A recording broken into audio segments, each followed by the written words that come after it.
35. 34. 33. 32.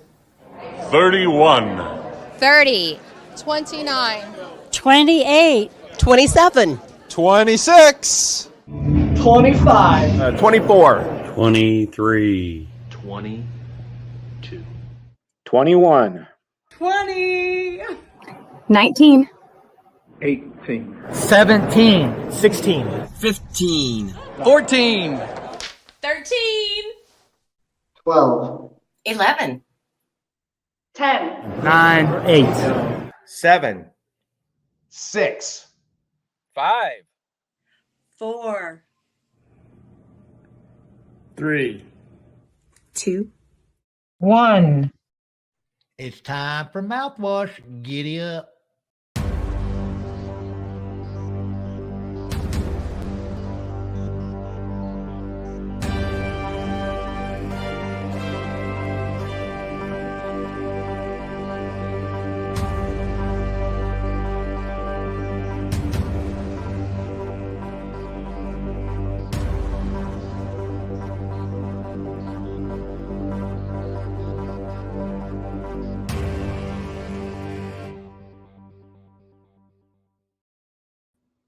Hi, and welcome to Mouthwash Talk Show, episode 58. It's a minty, fresh take on politics. And hey, I know the IU game's tipping off in about 10 minutes. So, hey, we're going to make this the shortest show ever. We'll be done by like 9 after. No, I'm just kidding. Heck with that IU game. This is going to be, I'll tell you what, you'll know who's going to be a winner. All those that keep watching this show. We don't know who's going to win that other game. I'm going to cheer for IU. Got my IU red shirt on and all that for tonight. But hey, we got some cool stuff happening tonight. I do see Eric with Indiana First Audit Auction backstage. So we're going to do a quick little promo to him in a second. But hey, tonight we got a pretty good show. We have I've been practicing this name all week. Alex Jurcic on tonight. He's actually Serbian, and he's going to give us his take on this Ukraine-Russian situation from the Eastern Bloc point of view.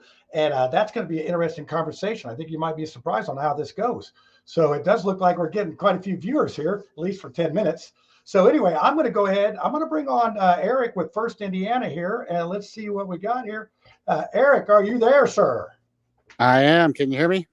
Oh, yeah, this is good because I was wondering if you were going to make it. So, hey, that's how we do things here at Mouthwash. It's everybody gets on at like 8:59, and then we roll a show out. Everybody thinks there's all this planning that goes on, but no, not so much.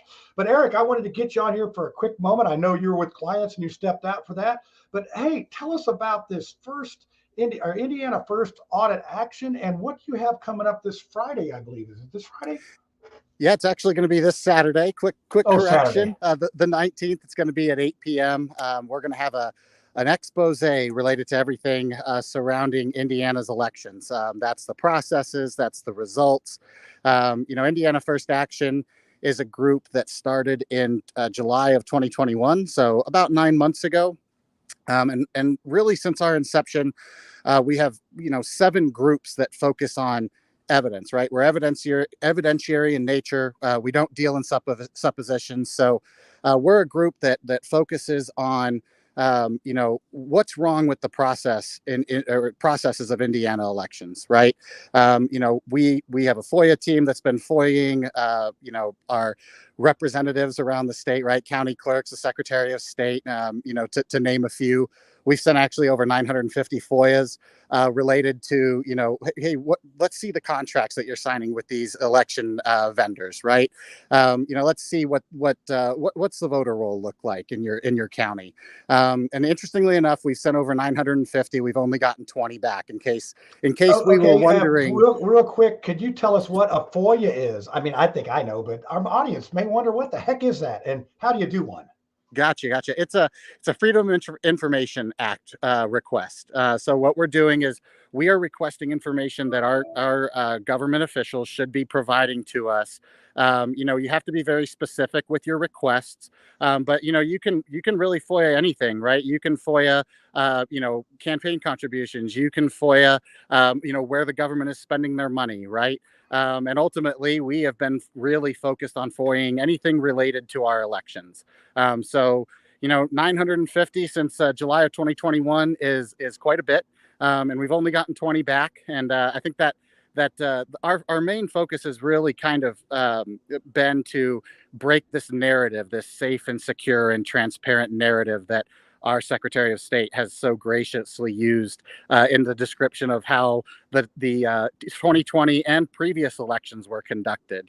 So, we've got an expose coming out on Saturday. We're going to be talking not just the results and some of the anomalous results that we've seen. We're going to be talking about an Indiana county that had an emergency meeting the morning of the election to stop tabulating ballots at 10:30 at night, when all those other states across the country decided they were going to stop counting too. We've got election results, some interesting graphs to show people. We've done a canvass in 2 counties. We've completed a canvass in 2 counties. We're canvassing 6 more currently. We met with 25 legislators in our state house, right, between representatives and senators, to try and bring some transparency to this process. And we were largely ignored, save 2 patriots that have been really in our corner since the start. So it's going to be an interesting tell-all. We do have 7 of our co-leads actually presenting. It's going to be around 45 minutes to an hour of presentations, and then we'll leave some time for Q&A at the end. Okay, so I've posted your link there for, it's going to be, if they go to the Facebook group, you got to request a code. Is that correct? I mean, I've requested one. I want to see what you got. Yep. So it's a Zoom link. So if you email indianaFirstAction@protonmail.com, that is indianaFirstAction@protonmail.com. Shoot us a request. Hey, we'd like your Zoom link. We will send you that Zoom link. If we run out of Zoom link spots, where there is a limitation to how many people Zoom lets on a meeting just for bandwidth issues, you can join our Telegram group as well. We are going to live stream that Zoom meeting and expose into our Telegram group. You can look us up as Indiana First Audit or Indiana First Action on Telegram. It is the same group. It's IN Audit Chat 2 on Telegram. All right. Oh, I think you froze. Join that group, and we run out of Zoom links. You'll be able to watch that expose there on Telegram. All right. Well, hey, we appreciate you jumping on here. Where are you located anyway? It's still daylight there. If you can hear me, I've lost audio. So okay, I apologize. All right. Well, we're going to let me see here if I can figure this out. All right. Thanks a lot, Eric. And we will hopefully some folks will watch that. And on that note, if you want to watch Civil Discourse Now, which Mark Small does at 7 on this Chateau de Marseille Studio Network, he had 2 guests on that are Gloucester, Mass attorneys that sued the election committee or whatever to say that Donald Trump committed fraud on the election. So it's a very interesting show. So you can catch that on Civil Discourse Now, and Mark Small does that show, and he's our very own person that does Small Talk. So hey, without any further ado, I know the IU game gets tipped off in a minute, and we still have people watching, so this is awesome. So hey, the brand new segment. I don't want to get you too excited about this, but we have gotten our one of our co-producers, Adam, has decided that he wants to take a stab at this segment thing. So, hey, this one here, this is a good one. So this is Adam Harvey, and we call this Tea Time with Adam, or Tea Time with the Tea Party. And he's going to give you his perspective about what he seems to think on the Russian-Ukraine issue. So, hey, let's look at this right now. And on the other side, we're going to have Alex Jurcic on. Then we'll do a quick chat with him, and then we'll get to the panel. So, hey, enjoy this brand new segment. Good evening. This is Adam Harvey, and this is Tea Time with the Tea Party. Tonight, we're talking about Russia versus Ukraine. It's been in the news. It's been all over the world. Some would even say it's the new COVID. It's the new distraction. But we'll leave the conspiracy theories for later. That's another segment. One of the things we need to consider about this Russia versus Ukraine scenario is that it's not as simple as Russia good or Russia bad, Ukraine good, Ukraine bad. Rather, there's kind of two key dynamics that are lurking beneath the surface. One of them is the crucial issue of national sovereignty. Russia, and Vladimir Putin particularly, have been accused of trying to reunite the former USSR bloc. And it very, very well on their part may be a motivation. On the other side of it, you have kind of two distinct regions of Ukraine. You have the western part of Ukraine that tends to sympathize more with the United States and with American interests. And you have the eastern part of the Ukraine, which is much more sympathetic to the Russian people and has so much more immigration, so many more family ties involved back and forth. And so there's an area of Ukraine that many would argue sympathizes much more with the Russian government than it does with the current governance of the Ukraine. Another key dynamic that plays out in all of this is social change, social revolution. For many, many years, going back to very early on in Christianity, you've had the presence of the Orthodox Church. And the Orthodox Church primarily promotes family values, traditional marriage between a man and a woman, skepticism of modern cultural values like the acceptance of gay marriage and LGBTQ. And many of these social change movements, as kind of a complement to the destabilization of the Russian regime, have been promoted through American non-governmental organizations and other efforts that have been invested in the Ukraine and Russian corridor. So you have these two kind of key dynamics playing out. And this is a very small part of the overall problem emerging in our geopolitical scene. I'm looking forward to hearing the guest and the panel tonight discuss all of these different dynamics. And I'm also looking forward to see what kind of other ideas or what kind of other issues that they think are going to be huge. Look, folks, the letters to T stand for taxed enough already. And from my perspective in my seat, we spend way too many of our resources trying to serve as the world's policemen. And so another dynamic that I look forward to seeing discussed tonight is whether or not the United States military and the American government should get directly involved within this conflict or not. From my seat, I would say we should be very careful. And without further ado, we'll let the panel start putting on the Ritz. And if you don't like my puns, cry me a river. Thanks, and see you next week. Oh boy, he'll fit right in with this corny group. Well, hey, look, we have Alex Jurcic on here. I did pretty good there. Fantastic. And I think we're both. I know you said you were practicing for about a week, so. Yes, I was. It took me about a month to learn how to say apostolic. So that I kept saying apricot or so yeah, it's I don't know if I got mental dyslexia or what it is, but your name does not sound like Jurcic. I'm sorry, but it sounds like kick or something like that. Right. So anyway, hey Alex, I'm glad to have you on here, and you're looking sharp tonight. So go ahead and introduce yourself and give us a little bit of a background of where you came from and how you got the heck to Indiana, Carmel, Indiana, by the way.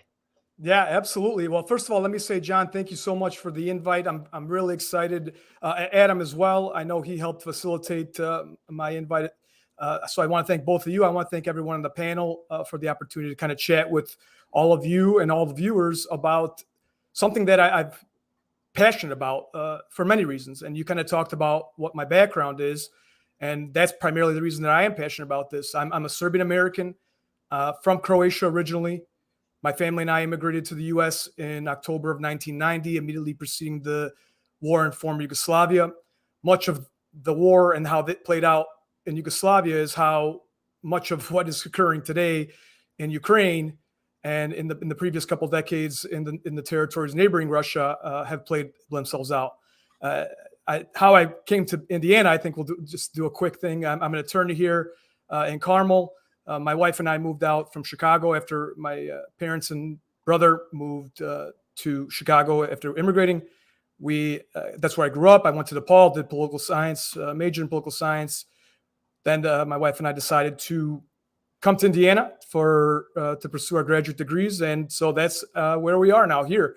I worked at a mid-sized firm for a little bit, and now recently opened up my own firm, and looking forward to having the time to do kind of these things as opposed to doing the billable hours. I think that's the key. You got to keep the lights on, baby. Got to keep the lights on. So, well, we do appreciate you coming on. And it's just a totally different, being a Hoosier in pretty much the heartland of America. It seems like it's awful far away when we start talking about Russia, Ukraine, the Middle East, whatever. And it's good to have someone who has perspective on both here. So we're going to go ahead and bring the panel on. I hope they're ready. Let's see. I usually put you out in the spotlight here. So let's change the format a little bit so I can start bringing them on. I'm going to bring on Lucy tonight because she's got a pretty spectacular background here. So let's bring Lucy on. Hold on. I'm going to put Lucy out here in the spotlight. Look at this. She's all hail to Queen Lucy. All hail. So Lucy, how are you this evening? Actually, you're super pleased I found this fiddlehead fern as a background and excited about asking Alex some questions because his perspective is definitely, I'm a native Hoosier, same. And it's almost like Russia and the Ukraine and Serbia. They're so far away, the other side of the world. It almost doesn't even play into our existence. It's a very strange thing. Yep. All right. Well, you two have good questions tonight. So I'm going to go ahead and bring Ed on here. Let's see if we can get him. He's going in the spotlight too. There you go, Ed. You're out in the spotlight. Ooh, I know you are. I got one question for you. Do you have a conspiracy theory tonight? Do you have one? I do. I have a all right. That's all I really want to know. So, Alex, Ed lives up near Chicago, I guess. South Bend is closer than Indianapolis, right? Yes. Yes, we're definitely closer to Chicago. It definitely feels like we're closer to Chicago. So. I just had to save myself on that. So how are you doing tonight, Ed? I'm doing great, man. My birthday's next week, and so I'm enjoying the last week of being 27. Yeah. Okay. All right. So hey, guess what? Lucy's. Let's bring on Tiffany. So yeah, you're going to the spotlight. She's got a funny face on about Ed's 27th birthday. That's not really what we have here. So Tiffany, how is it? You actually are close to Alex because you are in Fishers. That's close to Carmel. Yeah. So, hi, Alex. How are you doing? Hi, Tiffany. How are you? Good to see you. I'm doing fantastic. Alex is one of the first people I met when I was running for state senate. So it's nice to see you here on the show. Very excited to be here with you. Yay. That's good. Yeah. And if Ed, if this is the last week of you being 27, then I got questions, and then that must make me about 18, I'm thinking. Yeah. So. And you got Bigfoot in your basement. That's right. Okay, I got it. So, all right, we're going to put Alex back out on the hot seat here, and we're going to start out these questions with Queen Lucy tonight because, she's – now make sure you bow down to the Queen, Alex, when you answer. You make sure you use the proper nouns and pronouns and verbs and adjectives. So, Lucy, what do you have? Well, I'm a fairy queen, obviously, if I'm using a fiddlehead fern as a crown. Alex, here's what I'm really super interested in, and your perspective is going to be so much more informed than mine since I've just been stuck in Indiana my whole life. And that is the interdependency that the average American has no clue about our dependency on foreign oil, textiles. I mean, there's so many things that we get from other countries, and we don't give a second thought about it. And so when you see this sort of upheaval around the world, what do you think that will do to the average American's life experience day to day? Fantastic question, Lucy. If I can just quickly preface, considering the times that we kind of live in today, everything that I talk about, I want everyone to know that I say because I love this country. I love America. I'm an ally. This country gave my family everything that we have today. It provided a refuge. We lived the American dream. And my positions and my views today are, from my perspective, those that will enable us to continue that American dream. And it's kind of tied with what your question is, Lucy, and it's how do these upheavals kind of affect us across the globe? I think for many years, Americans have kind of lived in a kind of stupor, essentially after World War II, potentially after Vietnam. The fact that we haven't had any conflicts on our soil has led to the fact that I think we've gotten complacent. We've gotten comfortable with life. We don't realize what war is. We don't realize what most of the world has to go through to live on a daily basis. The struggles. We kind of get caught up in a lot of these, what I would say, first world problems, realistically. And much of the world is dealing with the things that we're starting to deal with now, with rising prices of oil, of wheat, of our food. Everything across the board is what much of the world has been dealing with consistently over time, and especially since World War II, with all the military interventions. I think Lucy and you and I probably get along on a lot of that. I have a background originally from the Libertarian Party, and then I kind of moved over to the Republican for some other reasons. But I think from the foreign policy perspective, we probably agree. And so at least these upheavals have for a while, they've been distant to us, distant to Americans. And now we're starting to feel the consequences of the foreign policies that we engage in. And we're going to start to feel those in a big way. And this conflict itself is, I think, only the beginning of what we're going to be facing in a number of ways when it comes to oil, especially. We're already seeing in the last 2 days here. And one of the things I sounded the alarm about was, if the world starts waking up to the U.S.'s foreign policy and they start judging or seeing weakness in the U.S. empire, that we're going to see consequences. And we're starting to see those consequences right now, particularly when it comes to oil. And oil has been an incredibly important asset, commodity for our U.S. dollar and our economy and our global trade. And the last 2 days, we've seen India and Russia discussing moving trade between rubles and rupee backed by the yuan. We're seeing now Saudi Arabia discussing with China about backing oil in yuan. And so these are the things that we're going to be feeling across the board because of the foreign policy that we have engaged in. And I'm hopeful that maybe at some point, to be honest, I'm not as hopeful. I would like to say that I'm hopeful. I think there's such a distorted picture in our country, and fear for many to say the things that I'm going to probably say throughout this interview, for fear of being labeled a Putin apologist, for being labeled a Putin lover, or somebody that enjoys seeing innocent civilians perish.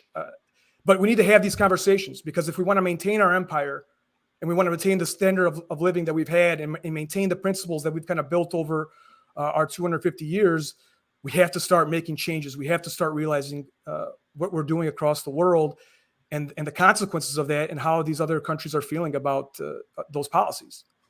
Okay, so we do have, if in the audience that's watching live, we have the live chat on. Here's a question from your good friend Adam.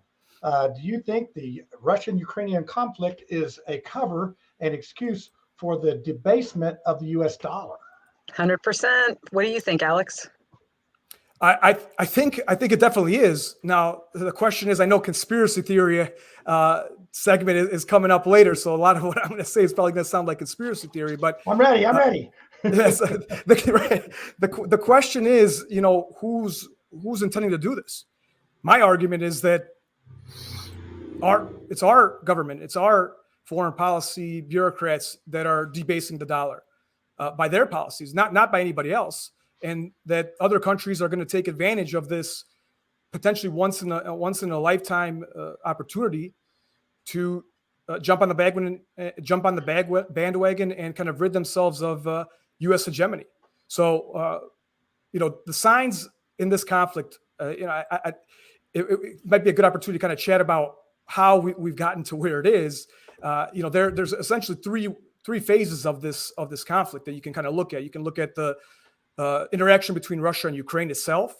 Then you can look at the interaction between Russia and the U.S. specifically.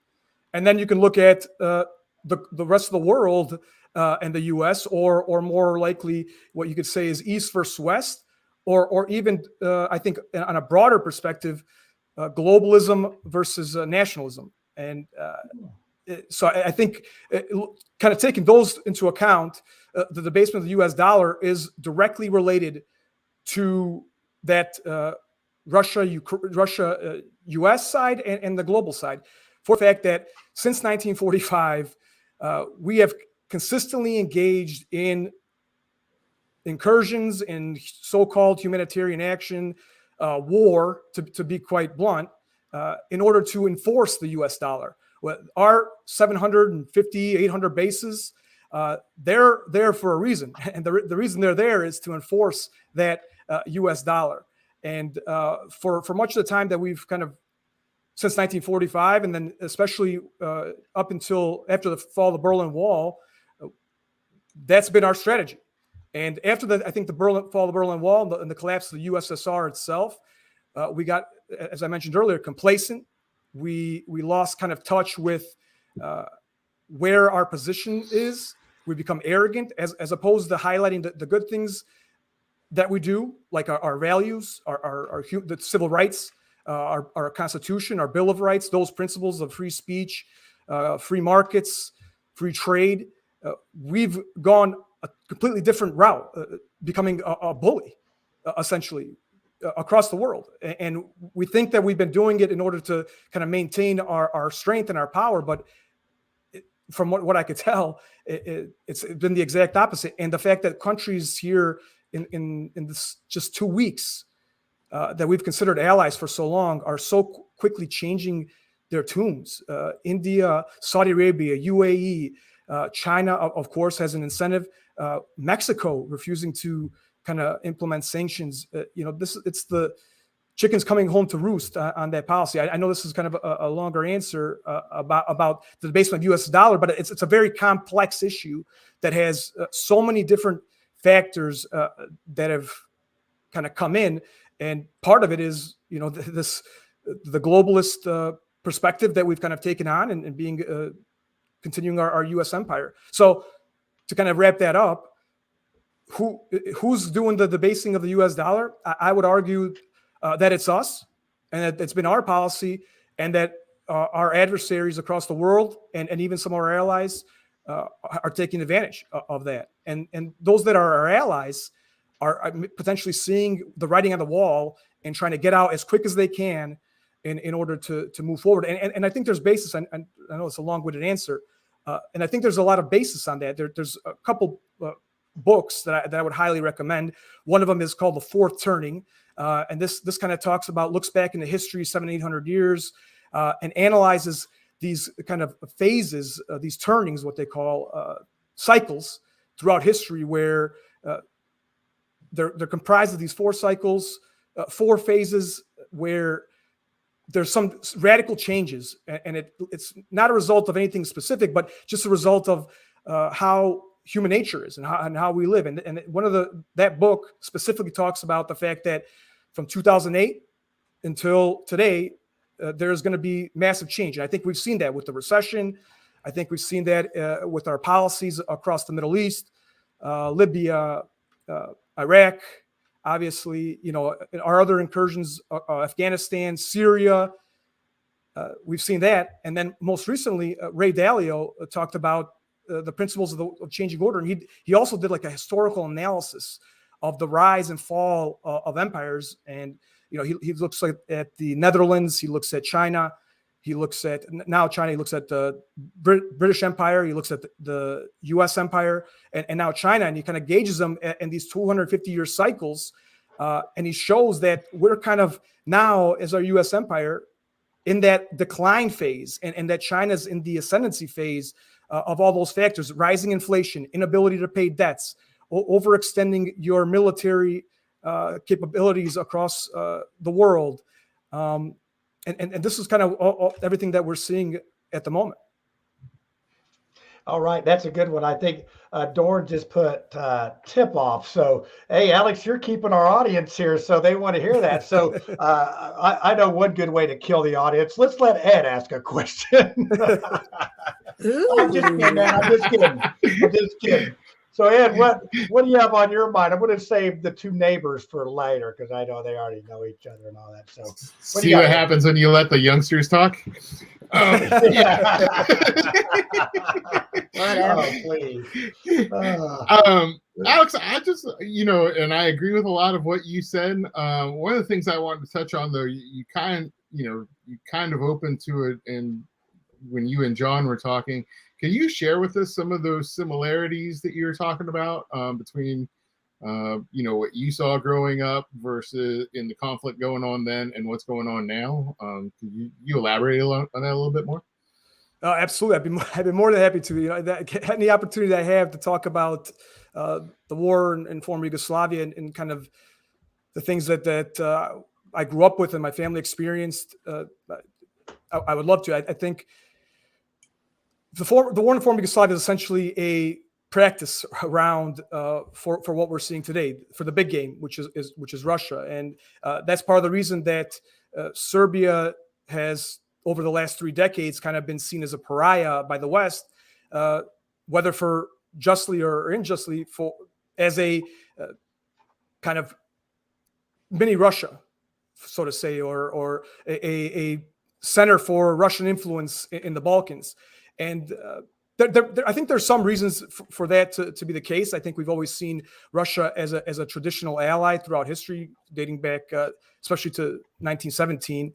And the start of World War I. But so setting aside kind of the historical relationships, these are the things that were kind of happening with the fall of the Berlin Wall was the New World Order. George Bush Sr. talked about it. We saw a new world without the USSR, without a unipolar world, without the multipolar balance of the USSR, and at the time, kind of the independent bloc. And so with that, there was the idea of what are we going to do with all these territories that were a part of these former communist nations in the Eastern Bloc? How are we going to kind of go forward with them after the breakup of these larger countries like Yugoslavia and the USSR? And also, how do we kind of contain and prevent those some of those things from occurring? And Yugoslavia was the test ground. It had very similar issues to what Ukraine and Russia are going through historically. It's essentially a borderland, a clash of various civilizations, which is why there's a lot of tension. You have the East, you could say the Ottoman, you could have also the East in terms of the Byzantine, the Orthodox, and then you have the West, Western Europe and Catholicism and Protestantism in Western Europe. And both of these areas are kind of at the center of that. And so there's always been several various factions, various groups, various empires consistently kind of fighting for power. And in that situation, you have the smaller players who are the people that live there. And those people have their different perspectives historically. Drawing some of the parallels to Ukraine, Russia, and Serbia, and our neighbors, Croatia, Bosnia, Kosovo. We see Serbs tend to see much of our neighbors and the territories that we live in as remnants of the Serbian Empire. One of the things that I think Americans have a hard time grasping is how sentimental history is and tradition is to much of the rest of the world. What Kosovo, for example, is to Serbia, as the heart of Serbia, is what Jerusalem is to Israel. It's what Kiev is to Russia. And so taking that into account, there's always going to be a tie. So whenever there's pushback from some of our neighbors, when it comes to, again, for better or for worse, there's the historical kind of comes into the picture. So that's the context. But then as the kind of war to kind of move forward with the conversation, the communist borders that were drawn up were never kind of historical borders, whether in Yugoslavia or whether the USSR. They were always kind of ragtag. They were thrown together. So they were very unclear. Ethnic groups were kind of in between the various different republics as they were called. So Serbs, as myself and my family were, and historically, were part of what is called Krajina, which is actually same etonym as Ukraine, meaning the borderland, which was settled as a buffer zone. These typically warriors that were brought in to protect the various empires, Russia in the Ukraine, and Austria-Hungary in Yugoslavia. So the historical part is sorry, there's a lot here, and I'm trying to kind of bring it all together. But once those countries kind of broke up, there was no clear, Serbs were left in various areas that they weren't before. So especially after World War II, where you had Croatian fascists, Croatian Nazis called Ustashi, who sided with the Nazis, the German Nazis. You had, and similarly in Western Ukraine with the Bandera types and the SS groups in there. So you had, when these kind of new republics broke up after the fall of the Berlin Wall, you had ethnic Russians in Ukraine, you had ethnic Serbians in Croatia that weren't comfortable with living in a state where they just saw 45 years prior kind of being slaughtered. My grandparents themselves were victims and survivors of the Jasenovac concentration camp themselves. So they talked about even the concerns. And so, again, that's the historical, but there was more than that to justify. I think we've seen that in the eastern Ukrainian regions here of Donbass, which is Donetsk and Lugansk. Same with the Serbs in Croatia. We saw as Yugoslavia became democratic, first democratic elections, the Croats ended up reforming the constitution. And by reforming the constitution, they removed the Serbs as being a constituent people within Croatia. That automatically set off alarm bells and fear, considering kind of 1945. Then they removed the Serbian language from the schools, as was typically the case. And that, again, set off alarm bells. And that's kind of what we saw in Eastern Ukraine in the buildup, was also, Russian language being kind of removed, the constitution being changed, so those people in those areas didn't feel that they were going to have equal rights as the other citizens. So from that perspective, there were justified, and then of course there's the rise of neo-fascism. As the U.S. kind of does in many different scenarios across the world, we tend to support radicals to push some of our agenda. That was the case with bin Laden in Afghanistan, in the Mujahideen in the 80s. That was the case with Saddam Hussein, also in the 80s, as in the battle against Ayatollah. That was the case in Chechnya, kind of tied to this. That was the case also in Syria, in Libya, and across, and also in Croatia, where kind of this neo-fascist rise came about, and that's how we're seeing in Ukraine with Azov. And it's understandable in a way. It's despicable, but it's understandable because those are the people that are the nationalists that are pushing for fighting against what they view as the party, the group that's kind of trying to fight against them. So there's a lot of those historical similarities, but as the war is kind of playing out, we're seeing also other similarities. And please cut me off if I'm going too long here.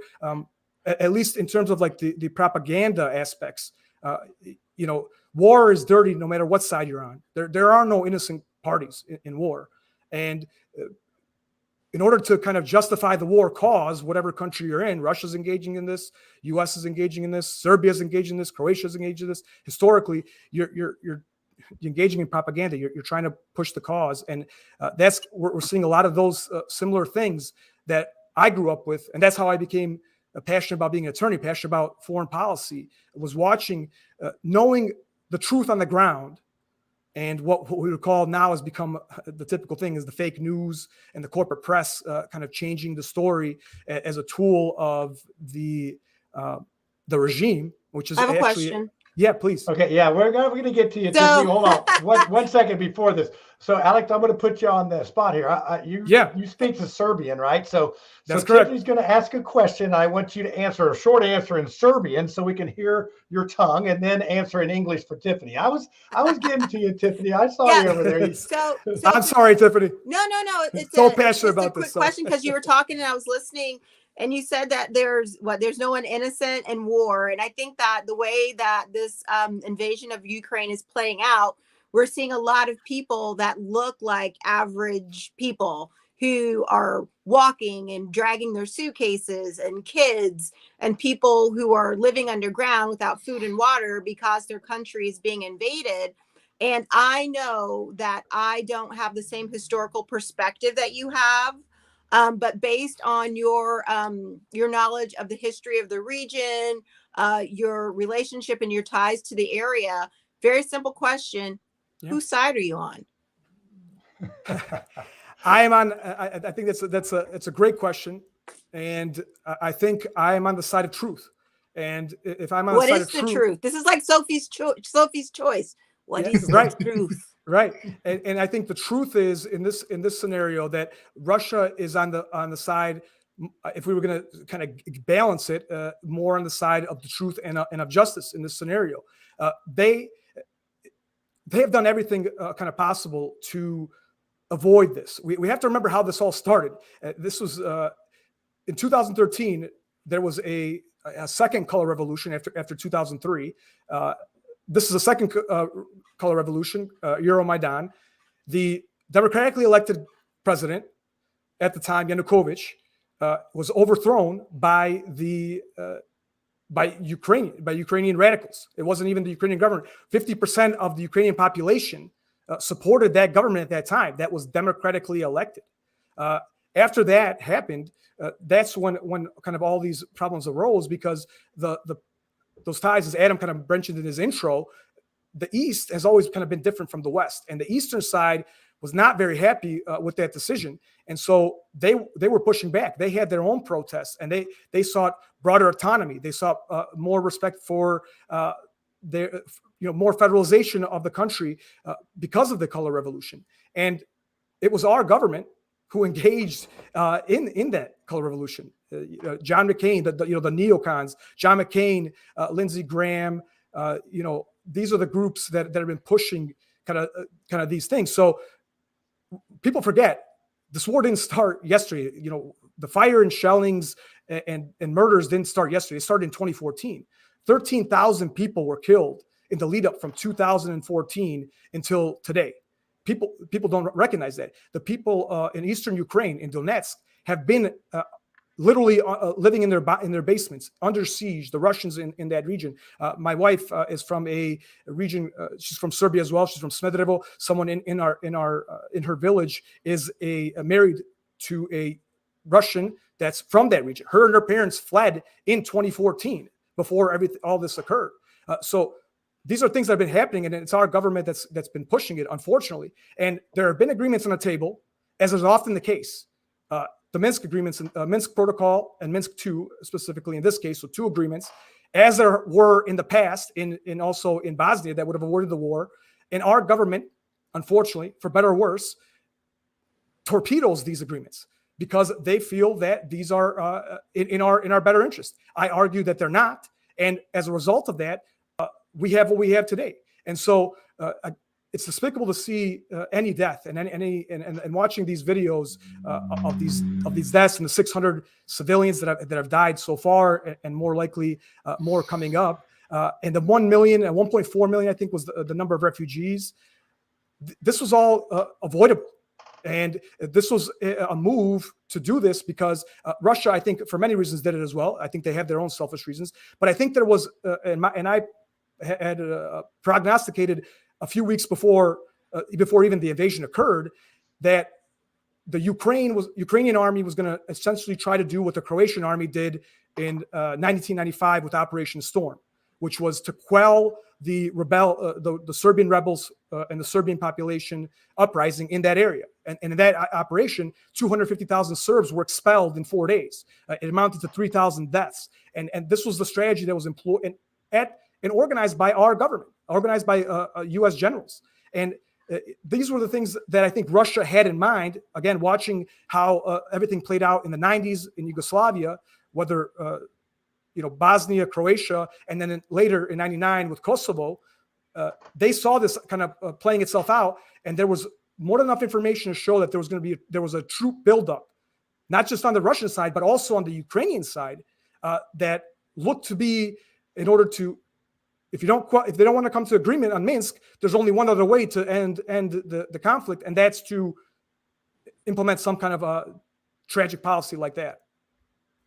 Wow, I'm just intrigued with how this works because, like I said, I'm just a dumb bricklayer from Indiana. I don't know a whole lot of anything, but this is what's dark, smoky rooms do these people come up with this stuff? It's like Boris and Natasha, we are killing moose tonight, and Rocky's going, "Hey, I don't want to be killed," but it's Klaus Schwab and the World Economic Forum. If you want to know where all this goes back to, you've got to go back to the supranational level, above Russia, above the US, above even the Federal Reserve, and just go get COVID-19, the Great Reset by Klaus Schwab, and the Fourth Industrial Revolution.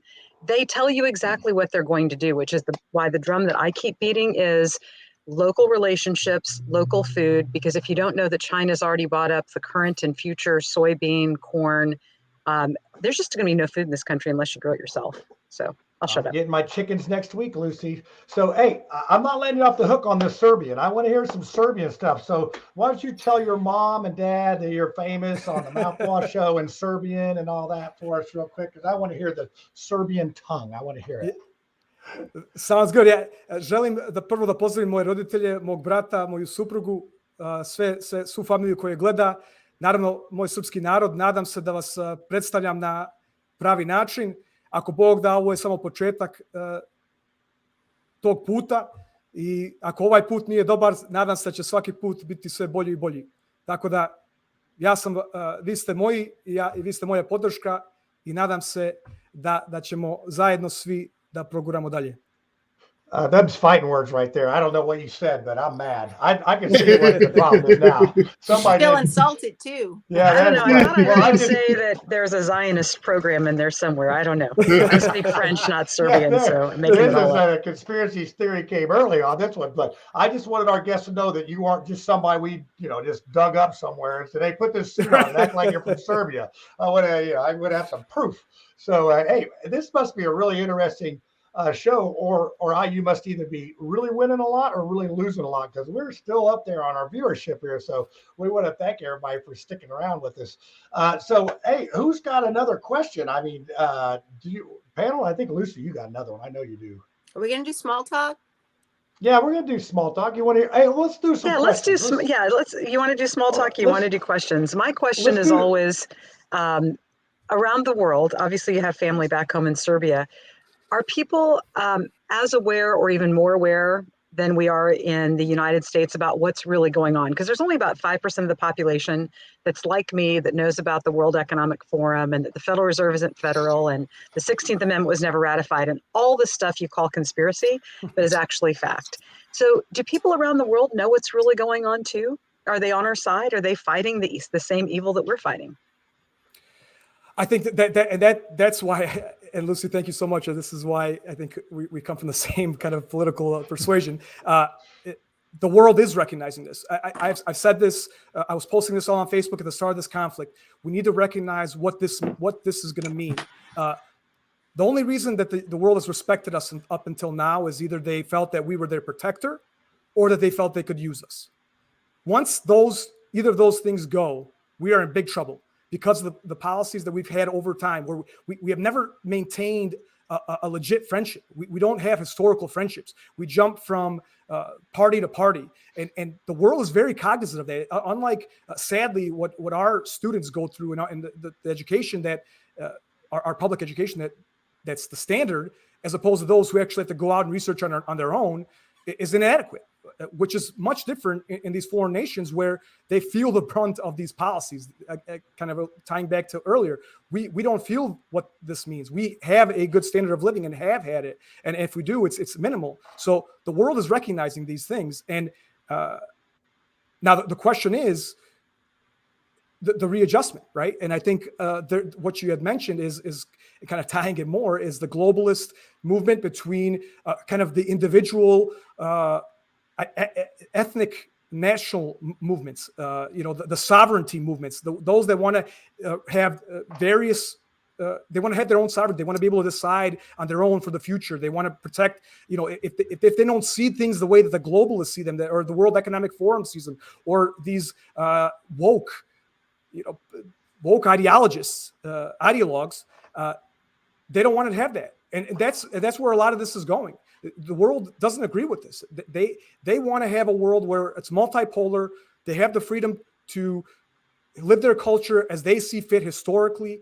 And we're not recognizing that. And much of the world is. And that's why we are seeing, and I keep posting on my Instagram, on my Twitter, on my Facebook, I keep saying every time there's a news story with Saudi Arabia moving to pushing towards China, with India pushing towards China, Mexico, who is on our border, we need to be very careful what we're doing. South America, Africa, who historically has ties with Russia, who is now getting built up by the Chinese and their Silk Road initiative. The Chinese aren't dropping bombs; the Chinese are building roads, and arguably we're building roads a little bit as well, but more often than not, our money is going to these NGOs that are acting against the people. And that's kind of what we have here. This is why part of the reason that I'm very much for Russia. This is much bigger than Russia, Ukraine, as I mentioned. It's much bigger than Russia, the US, and even the East and the West. This is a battle between what is our future? Do we want a future of humanity? Or do we want to live in a post-human future where we are living in metaverse, where we are not unable to choose our lives, where we're dictated with 78 genders, with all these made up things that are not human. These are not the things that makes us who we are, and that's kind of what this battle is. And much of the world doesn't want to be part of this anti-human movement, this post-human movement that's infiltrated much of the world, where the oligarchs and the richest, it's in Russia, it's in the US, it's across the world, they're acting against the people. So what this is the average person coming up against what is in a global elite, not to be conspiratorial, but this is what we're dealing with, that are enforcing their way of living on the rest of us, whether we like it or not. And without any of the diversity that we're talking about, without any respect for cultures.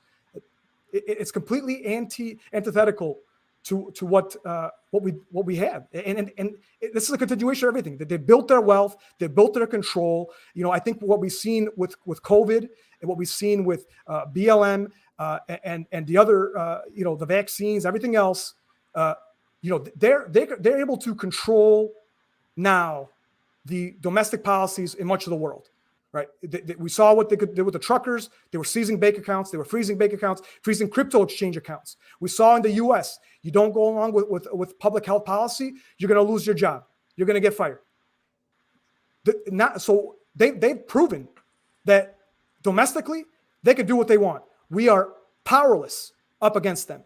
And so the next step is Russia, right? The only last bastion that can stand up against this global elite. And why? Because Russia stands for traditionalism.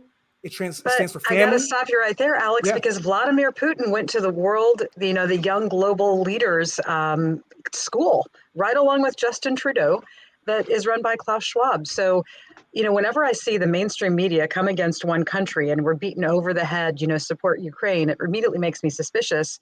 Is Putin really the bad guy? But I've got to believe that he's a player in it just because he went to the young global leaders, school. I mean, he's a Klaus Schwab acolyte. How can we even trust him? I think that's a great point. And I've looked at that as well because of the fact that, because of his relationship with that.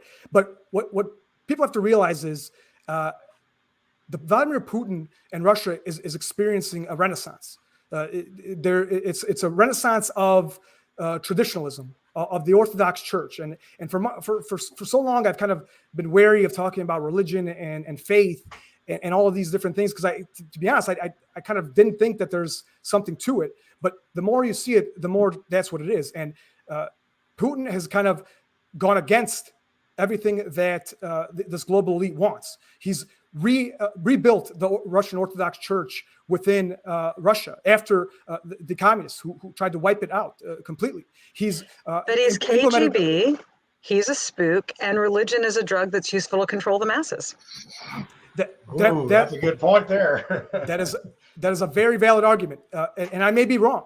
I may be wrong, but what I think I see is, I don't know how that policy helps put forward the globalist agenda, right? This post-human future. Well, we would only know if Putin was on our side, in other words, the side of sovereignty, individual freedom, if he stood up and he kicked out the World Health Organization, the World Economic Forum, and took a stand and said, there will be no artificial intelligence, no Neuralink, there will be no encroachment upon the human body. But he's not doing that. And it's interesting that you bring that up, because I was listening to a philosopher, a Russian philosopher, I can't remember his name right now. And he was kind of talking about the balance that Putin has to deal with in Russia, and with the oligarchs on the one hand, and the Russian Orthodox Church on the other, and how you kind of move forward with that. And I think what we've seen with this kind of parallel structure, and maybe the U.S. forced the hand, or the globalists forced the hand on this, in the way that they've kind of cut off Russia. I don't know how Russia moves forward with any of these organizations anymore, considering that essentially Russia's been canceled in every way. But I mean, Putin's really smart, right? So he took those dollar sanctions and said, okay, you're not letting us pay in dollars, so now everything's denominated in rubles. I think a lot of people are missing the idea that when you said there's a parallel system, we've got this idea of a nuclear escalation. And of course, only really China and Russia can meet us on nuclear. So there doesn't seem to be the will to go forward with that. That would be pretty dumb. But as far as the economic sanctions, well, I mean, look what we've got. We've now got the U.S. petrodollar and the dominance that we had, and the immense marketing power that we had with the petrodollar is simply going to fade away. And they've been planning that for years with BRIC, Brazil, Russia, India, and China, and going to the yuan. So really, this isn't surprising, and it's all here to bring the U.S. to its knees, so that our dollar has no power. Yeah, that's a good. Before you get to that, I want to go to one of the questions we had on our People Over Politics. Not a lot of people did this, but it was a very interesting thing, and I put it up there. Do you think the U.S. should get involved to help Ukraine? We had 11 no, 10 yes, and 6 not sure. And usually our polls are pretty lopsided, but this one here is got. What I really want to say is, hey, you guys need to take some none of our business pills, because I mean, I don't know. I just don't know who to believe on any of this stuff. And that takes our second question here. Our poll question is, do you think the U.S. media is fairly reporting the events unfolding in Ukraine? 21 no, 6 not sure, and only 2 yes. So that's usually how lopsided our polls are. So you could take one of those. And then Tiffany, we're going to get to Mark Small talk here directly after this, but do you have any comments on either of those two questions, Alex? The first one was, what was the first one? If you do you think the U.S. should get involved in Ukraine? Absolutely not. And I say this because not because we should come to, if it's coming to aid of somebody, absolutely. But I'm convinced. I've watched Vladimir Putin's speeches. I've looked at his demeanor. I've understood, coming from an Orthodox background, how they're viewing this conflict. I think on a bigger scale, especially in terms of the Russian Orthodox Church, and they will not hesitate. I do not think to use a nuclear weapon if someone does get involved. I'm saying that because I really feel that in my heart. I didn't think before February 21 that even an invasion was going to be happening in any way. And that changed. And the fact that they were willing to risk everything, I think in that sense, I wouldn't doubt if we put a no-fly zone, or if we send any other NATO members start engaging in conflict, that Russia will not use the nuclear weapons. Because again, I think Russia sees this as a much bigger thing. So you think they're pretty much at the, you're backed into the corner, sort of a last stand, last resort type of thing, huh? Well, that makes more sense on that. And we are in the nuclear age. It's not like back in the day when we used to go slug it out with old single shot rifles and whatnot. Now our society has gotten to a point where we're really good at killing people, not so good at peace. Tiffany, go ahead. I'm going to let you do a question. Then we're going to go to Mark Small, Sure. and then we're going to come back because this is a very interesting conversation. So, Alex, I like what you said about your insight that Russia, if provoked, would use a nuclear weapon, and just kind of some of your insight there. And I don't think that they feel backed into a corner, but I wanted you to talk a little bit about and just double click on what the Russian truth is, because you're kind of unpackaging this and you're talking about like these ethnic groups and then the religion, and how when these borders are drawn, people are on on different countries just because of the way some of the borders are drawn. But it sounds like a lot of this conflict is a lot like what we see in the Middle East, where it's deep, it goes back, to the almost the beginning of time. And it's some of that, like the hearts and minds. It's like when we were fighting in Vietnam, it was one of those things where the need to fight, like we just could not beat them because they were just so determined to fight in Vietnam that we would bomb bridges and they'd be back out there the next day repairing them.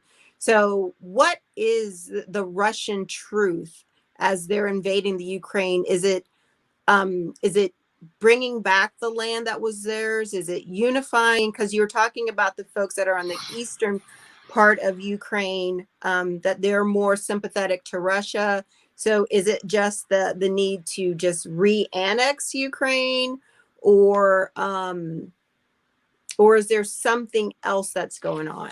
What is the Hold on truth? before you answer that, Alex. I'm going to parlay this one into this question here. What's the outcome you see here? A settlement between Russia and the Western Alliance, EU / USA. So I think those sort of go hand in hand, and that kills off two birds with one stone: an audience answer and Tiffany's question. So go ahead. Yeah, I think in terms, they do tie together exactly the case. The problem is, I think we made another geopolitical massive failure in the fact that we did not push for the Ukrainian government to agree to Minsk Protocol 1 and Minsk 2. That would have allowed for essentially what would have been federalization of the country, broader autonomy for those two republics, protections for Russian language, protections for the Russians living there, like the ability to have a Russian ethnic police. Okay. I think those would have been the ways to do it before. Now, I really do not think, some of the things I've seen on the table is Ukraine recognition of Crimea. I think absolutely is going to be one of the demands. I think the two regions, Donetsk and Lugansk, independence or autonomy in some way, I think is also going to have to be in some way. But now I think demilitarization is inevitably going to be a demand. And I think no NATO for Ukraine is going to be another demand. Now, I'm a little bit concerned because concerning how this has gone now, I think it went from what could have been a united Ukraine as it was to now the fact that Russians have kind of gone in to being everything east of the Dnieper River, which Russians see as being historically tied to their nation, being in some way receiving broader autonomy or independence, or joining Russia in some way down the line. So do you think Russia would stop with Ukraine? I do absolutely think that. Okay, how about this? Do you think that they will? Is there a chance that they'll split Ukraine and leave part of it Ukraine, or are they just going to all or nothing this thing? I don't think they do all or nothing. I think they will strategically, militarily, it'll be impossible for them to maintain Western Ukraine in any way. Everything west of the Dnieper, it's going to be. You're going to deal with an insurgency consistently. They're going to deal with an restless population, people that do not historically have animosity, especially kind of thinking about Western all the way to Lviv, which was, again, Ukraine as today was not Ukraine as 1945 or 1917. It's constantly been added on. That area is historically Polish and historically Poland. And the Poles and the Russians have a historic relationship like the Serbs and the Croats in a way. So I just don't see them doing west. East, potentially. But again, it depends on how they want to look in front of the world. Yeah, it depends on how bad they lose and whatnot. It's like the famous philosopher Rodney King saying, "Why can't we all just get along?" So I'm going to go ahead. We're going to go ahead and play small talk. And I have to warn you, I have not even watched this yet. So I don't know if it's we're going to talk about Russia, infringing on our elections or what it is. So we'll come out of this and we'll let Ed ask a question, and then I think we're going to wind it up because. Man, look at the time. It's been so interesting. An hour is already gone. So let's listen to see what Mark Small has this week on Small Talk. Hi, I'm Mark Small. This is Small Talk. This is March 15th, 2022. Russians have long memories. Americans, not so much. Russians remember that the United States invaded Russia. It was during the turmoil that constituted their revolutions that gave rise to the Soviet Union. We sent 10,000 troops into that country. That was right during World War I. Vladimir Putin has compared the United States to the Third Reich. When Putin was an officer in the KGB, the United States was supplying Stinger surface-to-air missiles to the Mujahideen in Afghanistan. Putin hates us. It's important to know that if somebody pretends to be your friend or they pretend to like you, if they really don't. Putin really doesn't. Now, he got a stooge into office from 17 to 21, and then he's having to face reality with this war in Ukraine. But it's important for us to realize that the Russian people remember history. I'm not saying we should make fun of or demean or anything the Russian people. I was going to say something humorous about vodka or something and turning down their imports. But really, the Russian economy has been devastated over the last couple of centuries. It makes a couple of headways back, but for the most part, it's really not that wealthy of a country. Right now, we're facing an emergency situation in which Putin felt himself possibly losing power, and so he invaded Ukraine. Yeah, we can do without their vodka. What we can't do without is an understanding of history and why it is that they react in the ways in which they do. If we look at what Putin is doing today, he talked about how the fall of the Soviet Union was the greatest tragedy in the 20th century. Realize the 20th century also included the Holocaust and a bunch of other things were horrific. So when we're sitting there looking at what Russia is doing in Ukraine, we have to put it in the context of Putin because he's a dictator. He's a killer. And I'm not saying they're justified in their view towards us. I'm not saying what we did in invading that country was right. I'm certainly not saying it was right for us to arm the Mujahideen, some of whom later turned around and attacked us on 9/11. But we have to be aware of what we're doing. I think that this White House and this administration is doing what it can. But in the weeks to come, there are going to be a lot of very pressing things. The last thing in the world I'm going to think about is vodka. All that is alcohol with water in it. You don't even age it. My name's Mark Small. This has been Small Talk. You can catch me on Civil Discourse Now, 7 o'clock on Tuesday evening on this Chateau de Mars Hill network. Peace, love, happiness, freedom, nana, nana. All right. Well, hey, IU update. It's 13-13 tie. And I told you there's people watching this show, you're going to be a guaranteed winner. So hang in there and keep watching. So Ed, what that was not what I expected from Mark on things. I mean, I thought he was going to go into the Russians, influencing our election and other whatnot. So hey, what kind of question pops in your mind? First of all, I'm seeing 21-21, so just to make sure our people are up to date here. Okay, yeah.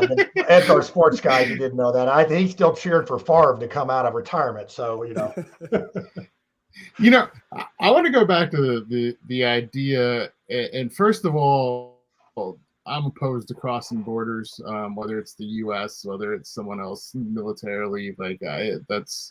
But I also, I've done, when I was with the Navy, almost 36 countries.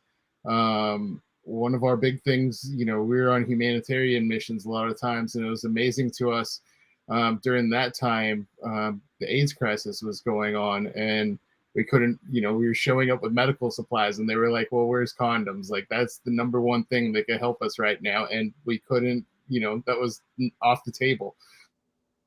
We couldn't provide it. And so even given that, like, I go back even to Iraq, we went into that whole thing and we have our own idea of how that country should look. You had multiple different, ethnic groups split up around the country. And we went in that immediately saying that we are not going to allow them to break that country up. It is going to stay how we want. And we wonder why there was like a major, why we had such issues that we did. Well, we were dictating to the people how their country would look.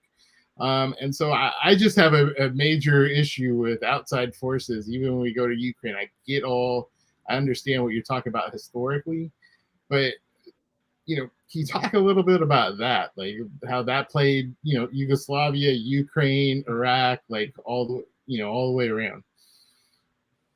Yeah, I think, so the question is essentially how kind of moving into these different countries, moving into the borders. Like, does this need to break up? Are we're talking about needing to break up Ukraine, or, how exactly? Well, we're talking about a solution here. What the solution is that part of it? Yeah, I think that's a great question. I think the biggest problem was after the fall of the Berlin Wall, it should have been one consistent policy. We're either sticking with the borders that were drawn prior at that time, as they were, as the republics across the board, whether it's the Soviet Union, whether it's the Communist Bloc, Eastern Bloc, Yugoslavia, Middle East, wherever it was, or we're not. And if we're not, then we should have done it in a way that's across the board, keeps potentially peace, whether on ethnic borders, national borders in that way, or coming to some kind of agreements that allowing different groups to come together in different formations. But what we did, unfortunately, was we pick and chose where it was going to be a policy of the borders of the republics stay, and where the borders don't stay. And it tended to be where we saw it being as a military or strategic goal. And that's the challenge. So now we've opened, people don't, one of the big things was not just Croatia, Bosnia, and that Kosovo was a serious, what Putin and Russia and the Serbs were saying at the time was Kosovo was going to be Pandora's box to the rest of the world. By opening that, by going in, bombing 78 days without UN approval, enforcing our policy, that was going to say that going forward, we saw it later in Iraq without, again, a unanimous approval by the UN, a UN resolution. And that gave everybody else the reason to not be afraid to do that too. So now we have the consequences of that. And Putin has brought that up several times. The fact that, well, Kosovo is a hypothetical. The Chinese have brought up Kosovo when it comes to Taiwan. And that's the problem now that we're dealing with. So how we go forward, I don't know. And this is why, kind of tying back to what I mentioned at the beginning, why this is so important to me, why I bring this up in this way is because I still believe in this country. And I believe that this country is the best way forward because of the values that we have, because of the values that we've been built on. And the way we spread those values is the way that we've always done it, the way that the world has looked at us prior to kind of the last 30 years as the protector, the protector of democracy, the protector of freedom, the place of refuge, the compromise. I have a big problem with Trump and his comments this last few weeks, hitting the same things that he did before, these other presidents across the board, pounding his chest. We're the U.S., I'm a tough guy. To the rest of the world, and this is my perspective, the rest of the world didn't go to war because Trump was a tough guy. They saw the U.S. was a tough guy. They saw that Trump was somebody that they could potentially negotiate with. that they could compromise with. And Trump is making a big mistake here in doing what he's doing by coming out and saying, "Oh, if I was in power, Putin wouldn't have even thought of this." In this case, Biden is looking, in my view, as a more sane person. He's saying, we'll help, we'll do whatever needs to be done, but we're not going to get involved militarily. We're not going to do no-fly zones. We're not going to push any of these things. And now I hope to kind of, once we can resolve this crisis, hopefully this conflict in some way by coming to some kind of agreement, that we can pick it back and say, look, whatever's happened in the past has happened. We're going to change the way we do business. We're going to change our foreign policy. We're going to allow sovereignty. We're going to allow the countries of the world to choose, the people of the world to choose. We're going to throw off these oligarchs and these elites that have taken over their countries, that are pillaging all of the countries across the globe. We're going to give the power back to the people. We're going to create a new system of doing something in the 21st century where we can compromise, we can come together, we can work together, we can figure out new ways to research and innovate together, come to new resources. Yeah, we're going to have a struggle doing that. But I think if we can build trust, we can seriously bring about a new area. I'm an optimist. But if we can get over these things, convince everybody else. Look, we had North Korea coming to terms with us. We had Israel signing all these agreements across the Middle East. We have to resolve kind of the Palestine-Israel conflict, regardless of what that is. But we've set the foundation for it. Now, let's resolve this conflict. Let's move forward and figure out how we can continue to build on that momentum, whether that's a Democrat, whether that's a Republican, whether it's a Libertarian, whoever that is, whether that's Putin, whether that's Xi, it doesn't matter. Let's figure out the rules of the game that we're all going to agree upon and follow those rules religiously. Yeah, I think you hit on a point there. We're going to wrap this up now because I think we could go a whole nother hour very easily. And then I want some people to be able to, I know there's some people watching the IU game and this show, so I want them to watch the second half in peace and quiet. But I heard you talk about the UN, and it seems like the NATO and UN, they're just a name only. They're not really, there's no teeth and nobody listens to them. And so I think it is going to come down to the world leaders. They need to really get together and say, hey, let's figure this stuff out. So, hey, I think we need a little bit of lightheartedness. Hey, Tiffany, did we cover everything? I want to make sure we got all the peeps on the street. Oh, we didn't have that. That's not yet. I was going to try to do it this weekend, but we didn't have time for it anyway. So now we have left is the conspiracy. So, Alex, you can stick around for that. You won't be on the hot seat. You can have a conspiracy. You don't have to have a hat. You could just do this. And maybe Lucy will let you borrow her, what's the name of that thing? Spickled back crown leaf? Or what was that thing? It's a fiddlehead fern. They're edible and delicious. Yeah, maybe fiddlehead fern. You could eat that thing? Yeah, they're really delicious. They kind of taste like ramps. Well, did you bring enough for the rest of the classes? All I want to know is we'll be eating those in about 2 years. Yeah. just look for them along with your morel mushrooms here when the soil gets to 50 degrees. Playing the little fiddle. Okay, so hey, I'm sorry, Alex. I did not warn you about the prelim to this. Usually, I like to warn our guests so they don't really lose it during the preview for this. But it's about a 10-second preview to let us get our hats on. So let's go ahead. I'm going to go ahead and roll it. And hey, let's get to that conspiracy theory. Hey, y'all! It's time for the conspiracy theory. So you better get your tinfoil hat out and let's see what's going on this week. All right, let's see. How do we got? Yeah, that looks about right. Oh, yeah, look at you got yours going there, and we've got a little pit helmets on that. Might actually a colander that's got some wings on here. I have to add the crown so I can hear the interface between, the commanders. That's how I have those on there. So, hey, Ed, I'm so excited you got one. You're up first. You're going first tonight. I am going with conspiracy fact. And to honor Adam's tea time, and I am breaking out the good old conspiracy fact that perhaps some of you know, some of you don't know.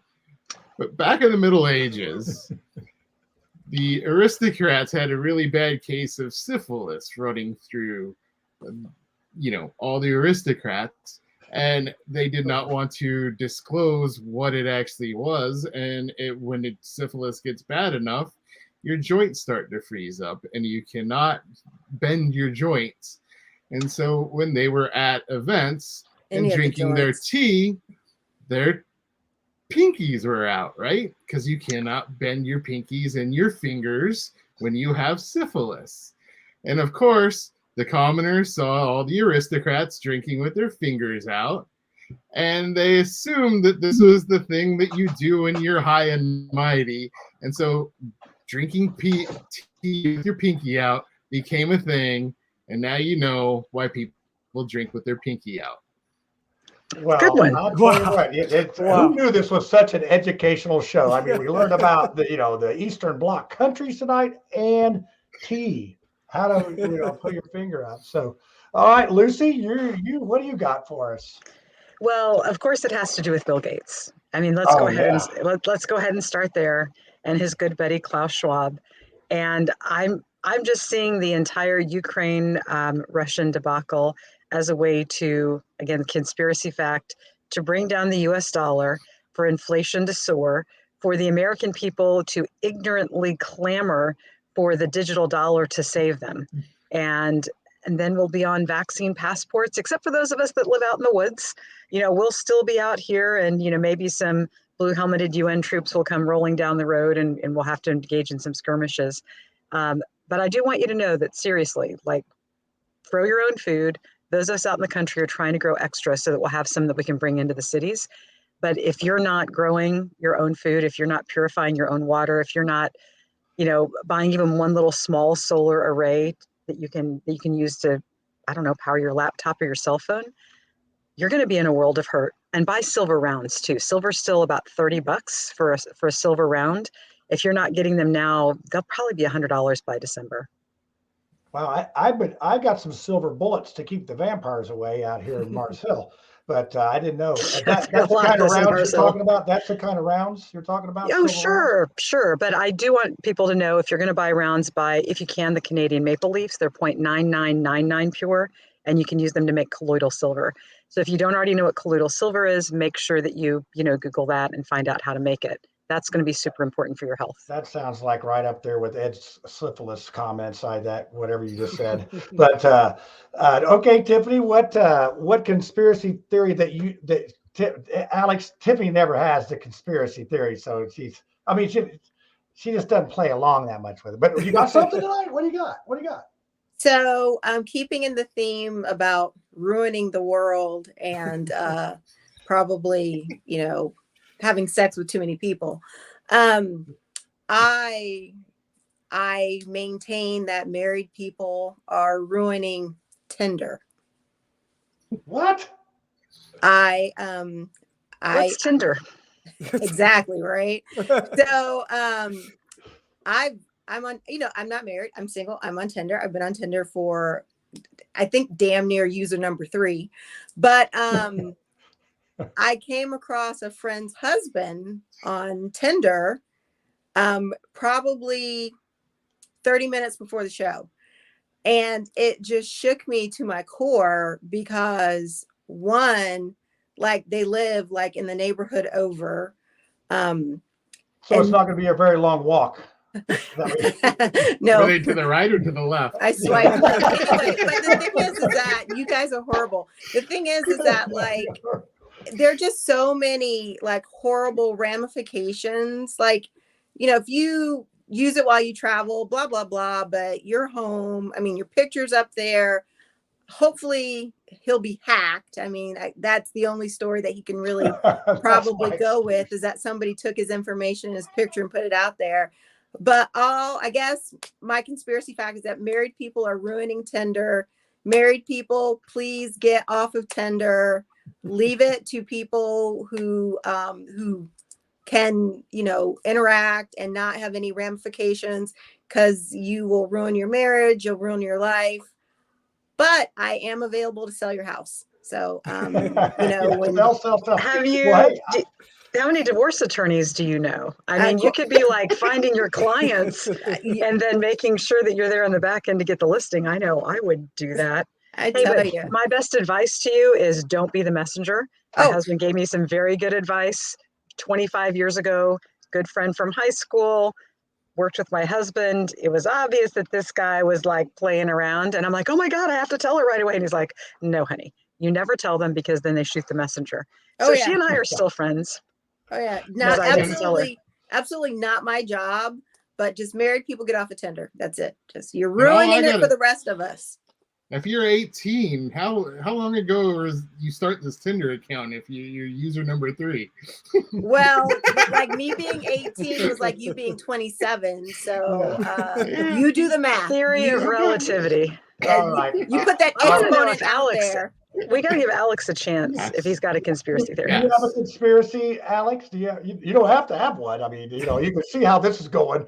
Our careers are already in the dumpster. You're still young, and you definitely are under 27, not like these other liars on here. So, well, I'm 36, so I'm not that as young as I look. Oh, well, hey, forget what I just said. Yeah, but I was going to say, I think the last hour and a half for many people of what I was talking about is going to be all a conspiracy theory. But I think that's probably where it is. But to kind of tie into, if I can, real quick, Lucy and Tiffany, I think conspiracy theory wise, tying it to everything we were talking about earlier, there is the reason social media is a way that they have gone about in destroying kind of these institutions that we've kind of become accustomed to, family for one, and the sanctity of marriage and the meaning that it does mean to have a partner, whether however you choose that partner to be. I think that's a conspiracy theory for sure, because by dividing, not having that support, you're able to conquer. Yeah, it's very easy. I mean, obviously Tiffany's neighborhood's a hotbed of activity up there. So if you get bored over there in Carmel, head over to Fisher's. It's open for business. But hey, one quick Tinder story that I have is I have been substitute teaching, as some people do know, and so I go in and I had a 7th grade science class, and the guy didn't really leave a lesson plan, but he came in that day because he was going to be gone, and he was showing me how to set up the computer to shine up on the white screen there. And he starts going on it, and he said, and it shines up there. I said, how'd you do that? He says, well, heck, you just swipe left there. I go, swipe left? Well, it's just like Tinder. I said, dude, I'm 60 years old. I don't know nothing about Tinder. And he goes, well, it's a good thing because it hasn't worked out well for me. And so that was my stories from the substitute teaching trails. But hey, this is actually a double conspiracy that I have tonight. Was he attractive? No, Tiffany. I don't know. I can already tell. I've already been to your house. You keep a very nice house. He had a bag of rotten apples in one of the drawers that I was like, where are all these gnats coming from? Anyway, never mind. So he's the type of guy that should use clip art on Tinder. Yeah, I don't think you get that on Tinder. I don't know. Let me. I want to hear some stories. Maybe we'll have a whole show on Tinder. It sounded interesting.